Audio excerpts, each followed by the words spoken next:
का प्रश्न यह है कि जब सब कुछ पहले से लिखा हुआ है तो हमें कुछ करने की जरूरत क्या है। तो पहली बात यह बिल्कुल आधा सच है, क्योंकि लाख जन्मों के बाद जाकर मनुष्य का जीवन मिलता ही इसीलिए है ताकि आप कर्म करके अपने प्रारब्ध तय कर सको। मैं एक कथा के माध्यम से बताना चाहता हूं जो हमारे ग्रंथों में है। दो आदमी थे, उनमें से एक आदमी एकदम अच्छे से धर्म अनुसार जीवन बिताता था, भगवान की पूजा पाठ से लेकर दान धर्म सब करता था।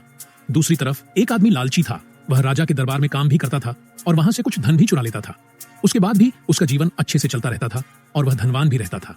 दूसरी तरफ जो धर्म से चल रहा था उसका जीवन सामान्य रूप से चलता रहता था और एक बार जब वह मंदिर से आ रहा था तो उसका पैर फिसलने के कारण हल्की सी चोट भी लगी थी। यह देखकर नारद मुनि भगवान विष्णु से पूछते हैं, ऐसा क्यों? तब भगवान विष्णु बताते हैं कि जो धर्म से चल रहा है उसने पिछले जन्म में बहुत पाप किए थे, उसे इस जन्म में बहुत कष्ट झेलना लिखा हुआ था और तो और उस दिन की ठोकर से उसकी मृत्यु भी लिखी हुई थी। लेकिन वह इस जन्म में अच्छे कर्मों की वजह से पिछले जन्म के सारे पापों को नष्ट कर रहा था और इस जीवन में उसे जितने भी कष्ट झेलने थे वे समाप्त हो रहे थे। एक बार जब वे समाप्त हो जाएंगे तो उसका जीवन बहुत खुशहाल होगा।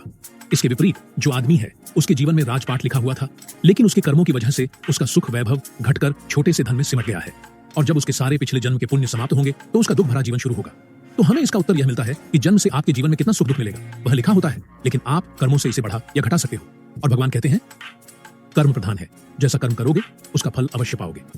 एक जरूरी बात, धन गाड़ी बंगला कोई भी सांसारिक वस्तु आपके कर्म पर ही निर्भर करती है। उसे पाने के लिए जो कर्म आवश्यक है वह करोगे तो ही आपको मिलेगा। आप धर्म के अनुसार चलकर और धर्म के अनुसार कर्म करके अपने जीवन के सुख दुख को कम या ज्यादा कर सकते हो। अगर आप उन्हीं लोगों में से हैं जिन्हें लगता है कि धन बराबर खुशी, तो आप आजमा कर देख लो। सुख दुख में सांसारिक किसी भी वस्तु का कोई भी मायने नहीं रहता, लेकिन जब आपके हिस्से में खुश रहना लिखा है और आपको खुश रहने के लिए धन की आवश्यकता है तो वह धन भी आपको अवश्य ही मिलेगा। अगर आपके मन में भी कोई प्रश्न है तो जरूर कमेंट में पूछें। मैं कोई भी अपना खुद का विचार नहीं जोड़ूंगा, सिर्फ ग्रंथों और पुराणों के अनुसार ही आपका उत्तर दूंगा।